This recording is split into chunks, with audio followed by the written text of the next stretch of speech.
GT பாரதியின் elements senior living apartments இன் வண்டலூர் சென்னை வரும் 19, 20 மற்றும் 21 தேதிகள்ல எங்களை நியூ விஷன் டவுன்ஷிப் வண்டலூர்ல மீட் பண்ணுங்க. கால் 8939839001.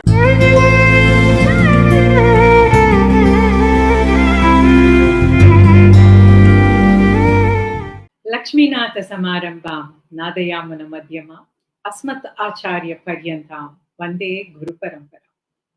அயோத்தியில் ஆலயம் காணும் ஸ்ரீராமன். அயோத்தியம்பதி என்பது வைணவர்களுக்கு ஒரு திவ்ய தேசம். ஸ்ரீராமன் அவதரித்த ஸ்தலம். ஆழ்வார்கள் போற்றி கொண்டாடிய ஒரு திவ்ய தேசம்.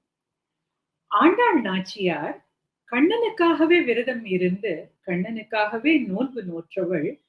அவள் ரொம்பவும் ஒரு தனக்கு நியாயம், நீதி, தர்மம் இதெல்லாம் கிடைக்க வேண்டும் அப்படின்னு நினைக்கும் போது அவள் பாடிய இறைவன் நம்முடைய ராமன், ஸ்ரீராமன். திருப்பாவை நோன்பு நோற்றது ஆயர்பாடியாக மாற்றி கண்ணனுக்காக அவள் நோற்ற நோன்பு. ஆனால் அதுல அவள் மனத்துக்கு இனியான் அப்படின்னு சொல்றது நம்முடைய ஸ்ரீராம பிரானே தான். அது மட்டும் இல்ல, சென்றங்க தென்னிலங்கை செற்றாள் திரள் போற்றி என்று அவனுடைய வீரத்தை பாராட்டுறான். ஏன்னா சீதா பிராட்டி இலங்கையில வருந்தி கொண்டிருக்கும் பொழுது ராவணனுடைய இடத்துக்கே சென்று அங்கே அவனை வீழ்த்தி வெற்றி வாகை சூடியவன். இது போல பக்தர்கள் எப்பொழுது துயர்ல இருக்கார்களோ, எப்போ அவன் வேணும் என்று கேட்கிறார்களோ அப்பொழுது அங்கு அவர்கள் இடத்துக்கே இறங்கி வருபவன் ஸ்ரீராமன் என்று ராமனை துதித்து கொண்டாடினாள் நம்முடைய கோதையாகிய ஆண்டாள் நாச்சியார். ஆண்டாள் நாச்சியார் நாச்சியார் திருமொழி என்று எம்பெருமானை அடைவதற்காக, எம்பெருமானுடன் கலந்து நீராடுவதற்காக பல பாசுரங்களை இயற்றியிருக்கிறார். இந்த ஆண்டாள் நாச்சியார் கோழி அழைப்பதன் முன்னம் என்று ஒரு 10 பாசுரம் இருக்கிறது. இது வஸ்திராபரணம் அப்படின்னு சொல்லக்கூடிய கண்ணனுடைய ஒரு லீலையை சொல்லுகின்ற ஒரு 10 பாசுரங்கள் அடங்கிய பகுதி. இதில் ஒவ்வொன்றாக சொல்லி அவர்கள், அதாவது அதிகாலையிலேயே பெண்கள் குளிப்பதற்காக வருகிறார்கள். கண்ணன் அவர்களுடைய ஆடையை கவர்ந்து கொள்கிறார். கண்ணனிடம் எங்களுடைய ஆடையை கொடுத்து விடு என்று கெஞ்சி கேட்கிறார்கள். எங்கள் ஆடையை தா என்கிறார்கள். எங்களுடைய கூரையை கொடுத்து விடுங்கிறார்கள். பட்டாடை தா என்கிறார்கள்.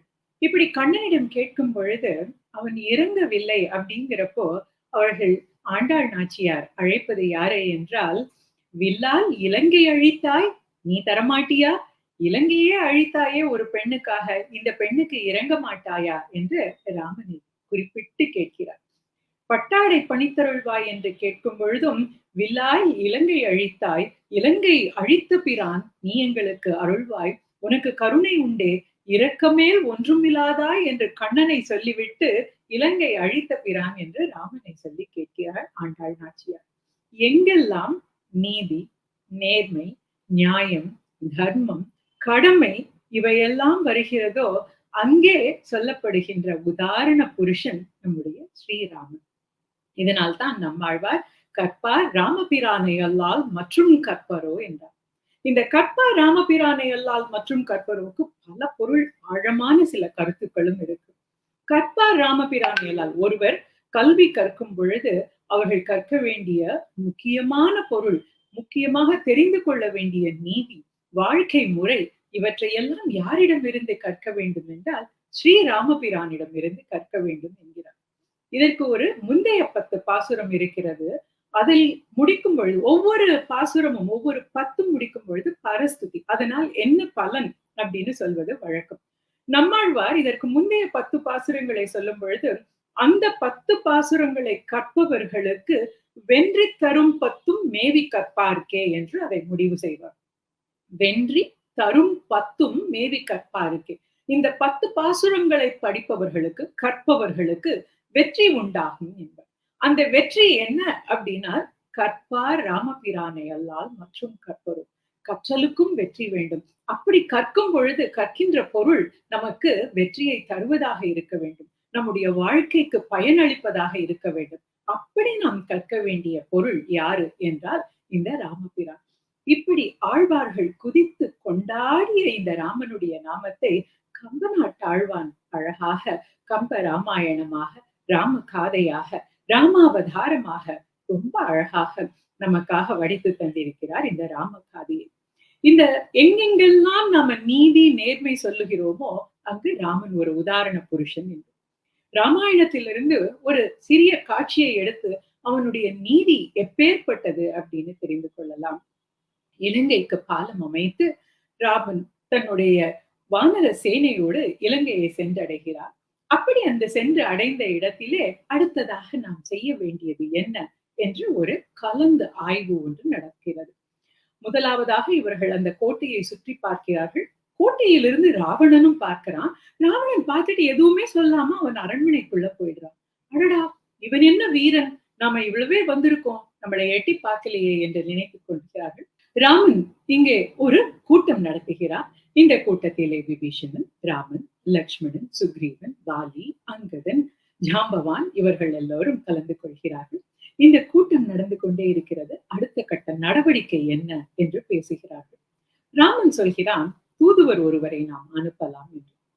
ராமன் சொன்னதும் சுக்ரீவன் அவனுக்கு தோழன் இல்லையா, அதனால அவனு சொல்றான், நாமளும் ஒரு தூதரை அனுப்புறதுதான் நன்றாயிற்று, அதுதான் நல்லதா இருக்கும், அறமாயிற்று, நம்ம எடுத்ததுமே போர்னு சொல்லக்கூடாது. அதை கேட்ட விபீஷணனும் ஆமா அதுதான் தர்மமாவும் இருக்கும் அப்படின்னு சொல்லறான். ஆனா இவர்கள் எல்லாம் சொன்னதை கேட்டுக்கொண்டிருந்தான் லக்ஷ்மணனுக்கு கோபம் வந்தது. எப்படி அண்ணா நீ அப்படி சொல்ல துணிந்தாய்? நம்முடைய சீதா பிராட்டியை அந்நியாரை கவர்ந்து வைத்திருக்கிறான், அவனுக்கிட்ட தூதா, அவன்கிட்ட போய் பேச்சுவார்த்தையா, பேச்சுவார்த்தைக்கே இடம் இல்லை அப்படிங்கிறான்.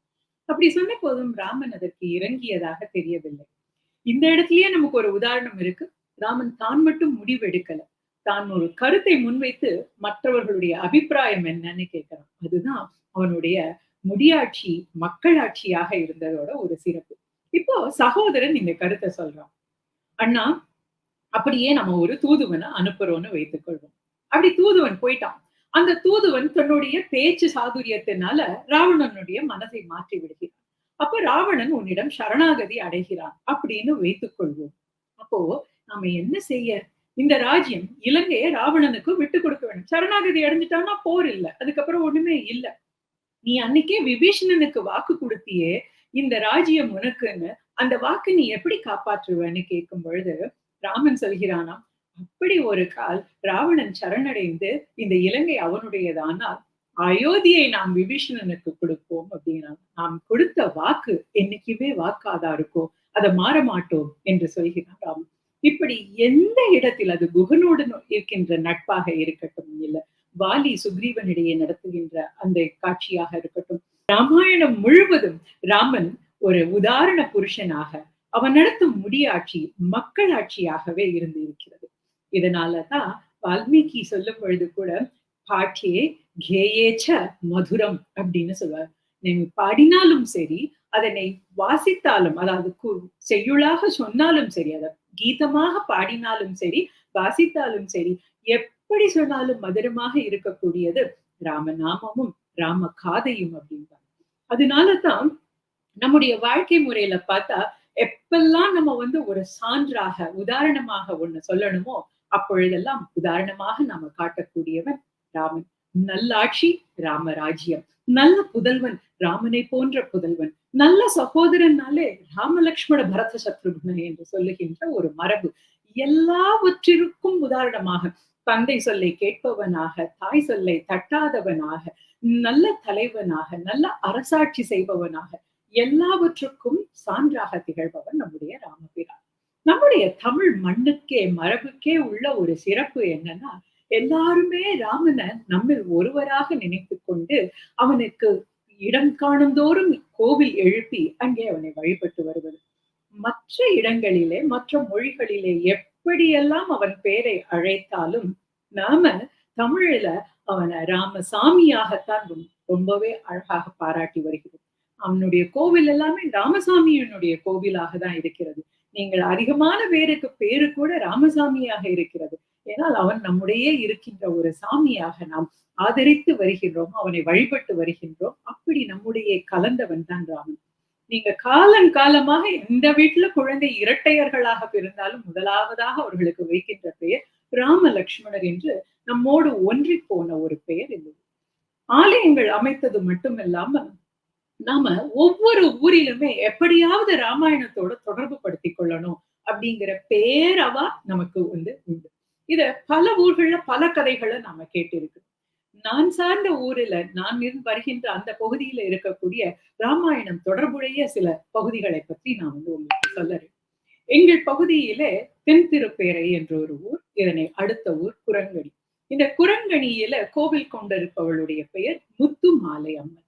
இந்த ஊருக்கு குரங்கணி அப்படிங்கிற பேரு வருவதற்கே காரணம் என்ன என்று கேட்டால், அன்று சீதையை ராவணன் கவர்ந்து செல்லும் பொழுது சீதை தான் அணிந்திருந்த அணிகலன்களை எல்லாம் வீசி எறிந்தத கீழே இருந்த குரங்குகள் சில எடுத்ததாம்.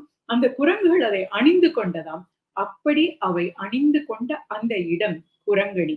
ஆற்றங்கரை பகுதியிலே குரங்குகள் விளையாடி கொண்டிருக்க சீதை அணிந்து அவள் கழட்டி எறிந்த அந்த முத்து மாலையை குரங்குகள் அணிந்து கொண்டது. அப்படி அந்த மாலையிலிருந்து தெரித்த ஒரு முத்து அந்த இடத்திலே கோவில் கொண்டு இருப்பதனால அந்த அம்மனுக்கு முத்து மாலை அம்மன் என்று பெயர். இது குரங்கணி. இன்னும் ஒரு பகுதி பூதப்பாண்டி என்ற ஒரு ஊர். இந்த ஊர் இயற்கை அழகான ஒரு ஊர். மிகப்பெரிய மலை, மலையை ஒட்டி ஒரு ஆறு, ஆறினை ஒட்டி ஒரு குளம், குளத்தினை ஒட்டி கோவில் என்று ஒரு ஓவியம் வரைவதற்கே ஏற்ற ஒரு ஊர் இந்த ஊர். இந்த ஊரில் இருக்கும் மலையின் பெயர் தாடகை மலை. எங்கோ நாகர்கோவில் பக்கத்தில் இருக்கின்ற ஒரு மலையின் பெயர் தாடகை. ஏனென்றால் மக்கள் தங்கள் ஊரினை ராமாயணத்தோடு தொடர்பு படுத்திக் கொள்கிறார்கள். அதாவது ராம பாணத்தினால் வீழ்ந்த தாடகை இங்கு மலையாக வீழ்ந்து கிடக்கிறாள் என்று சொல்லும் அளவுக்கு அங்கே இருக்கக்கூடிய மலையினோட தோற்றமும் ஒரு பெண் விழுந்து கிடப்பது போல, அரக்கி போன்ற பேருருவம் கொண்ட பெண் விழுந்து கிடப்பது போல தோற்றம் அளிக்கக்கூடிய மலை இந்த தாடக மலை. பெரிய தலையும் மார்பும் காலுமாக பெரிதாக தோன்றுகிறது இந்த தாடகை மலை.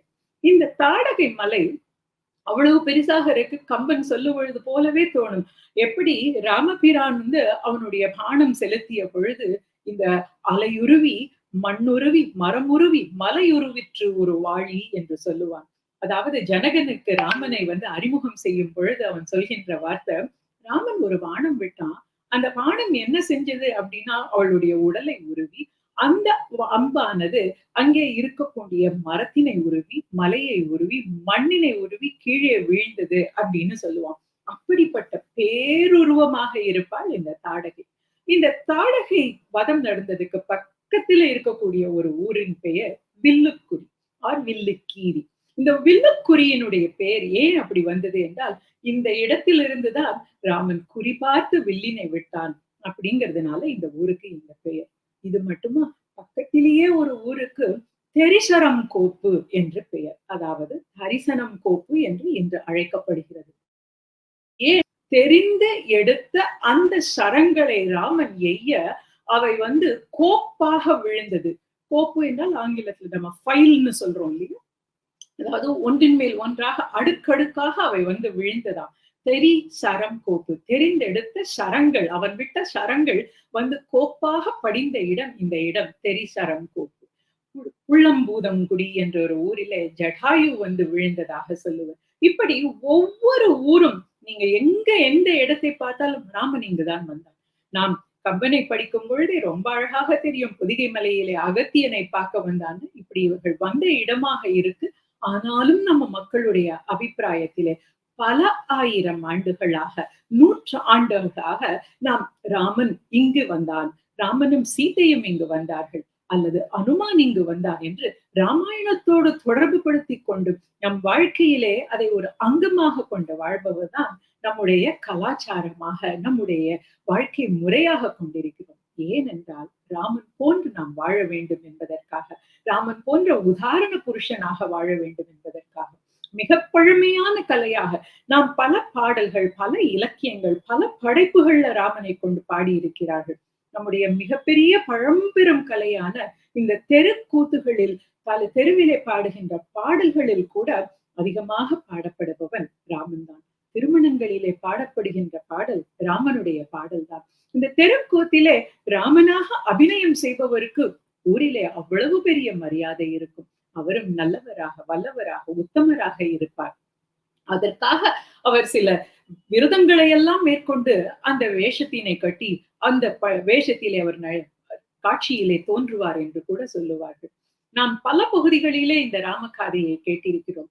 அவர்கள் கைதேர்ந்த கல்வியாளர்களாக இருக்க வேண்டும் என்ற அவசியம் இல்லை. எங்கோ செவி வழியாக கேட்ட செய்தியை, எங்கோ கேட்டதை அப்படியே தங்களுடைய பாணியிலே வாழ்க்கையிலே ஒரு அங்கமாக கொண்டவர்கள் நம்முடைய மக்கள். இந்த தெருவிலே பாடல் பாடி வருபவர்களிலே நான் சிறு வயதிலே கேட்ட ஒரு பாடல், ஒரு பெண் தான் கதை சொல்லிக் கொண்டு வரும் பொழுது, நாஞ்சீதே நாஞ்சீதே என்றா அந்த பொண்ணு என்று சொல்லுவார். இது எங்கிருந்து வந்திருக்கும் என்றால், அவர் சொல்லுகின்ற காட்சி ராவணன் சீதையை கடத்தி வருகின்ற காட்சி. அப்பொழுது சீதை சொல்கிறாளாம், நான் சீதை நான் சீதை என்று. இது எங்கிருந்து வந்தது என்றால், வேண்டுகோள் சனகன் பேதை நான் சீதை என்றனள் அப்படின்னு கம்பன் சொல்லுவான். வென்றிக்கோள் சனகன் பேதை. அவள் ராவணன் கடத்தி கொண்டு போகும்போது அவளுக்கு பயத்துல என்ன சொல்றோம், யார் இவன், எதுக்காக என்ன எடுத்துன்னு போடுறான், நான் ஜனகனோட பொண்ணாக்கும், நான் சீதை அப்படின்னு சொல்லுவத எப்படி எளிமையாக்கி தன்னுடைய பாணியில நான் சீதை என்று சொல்கிறார் அப்படின்னு பார்த்தா எந்த அளவுக்கு ஆழமான கருத்து. எவ்வளவோ படித்திருந்தவர்களுக்கு தெரிய வேண்டிய ஒரு கருத்தை அப்படி தெருவிலே பாட்டு பாடி கொண்டு போகும்போது கூட சொல்ற அளவுக்கு ராமன் நம்முடைய வாழ்க்கையிலே இணைந்தவனாக இருக்கிறான். ராமன் அல்லால் தெய்வம் அல்ல அப்படின்னு சொல்லுகின்ற நிலையிலே ராமனை நாம் வழிபட்டு கொண்டிருக்கிறோம். ஒரு உதாரண புருஷனாக, நம் வாழ்க்கைக்கு ஏற்ற உதாரணமாக, நாம் பின்பற்ற வேண்டிய பண்புகள் அனைத்துக்கும் பண்புகளின் அணிகலனாக இருக்கக்கூடியவன் ராமன். பெற்றோரை காக்க வேண்டும் என்பதும், தந்தை சொல்லை காக்க வேண்டும் என்பதற்கும், தாய் சொல்லை தட்டாமல் இருக்க வேண்டும் என்பதற்கும், நீதியின் பக்கம் நிற்க வேண்டும் என்பதற்கும், தர்மத்தை காக்க வேண்டும் என்பதற்கும், கடமையை செய்ய வேண்டும் என்பதற்கும், எப்பொழுதும் சிரித்த முகமாக இன்முகமாக இருக்க வேண்டும் என்பதற்கும், ராமன் ஒருவரை உயர்ந்தவர் தாழ்ந்தவர் என்று சொன்னான் என்று நீங்கள் எந்த பகுதியிலுமே பார்க்க முடியாது. அப்படி அனைவரையும் அரவணைத்து செல்பவனாக, எப்பொழுது ராமன் காட்டுக்கு சென்றானோ மொத்த அயோத்தியும் அவன் பின்னால் சென்றது. அவன் அங்கிருந்து இங்கு வரும்பொழுது எஞ்சிய அரக்கர் கூட்டமும் இங்கு வந்தது என்பார்கள். அவன் கிஷ்கிந்தையில இருக்கும் பொழுது வானர சேனை முழுவதும் அவனோடு இருந்தது. இப்படி அவன் எங்கே இருந்தாலும் அவன் மக்கள் பண்புகளால சூழப்பட்டவன். அப்படிப்பட்டவன் தான் இன்றும் உதாரணமாக திகழ்பவன். நல்லாட்சிக்கு இன்றும் உதாரணமாக நாம் சொல்வது ராமராஜ்யம். அந்த ராமன் ஆலயம் காண்போம் நாம்.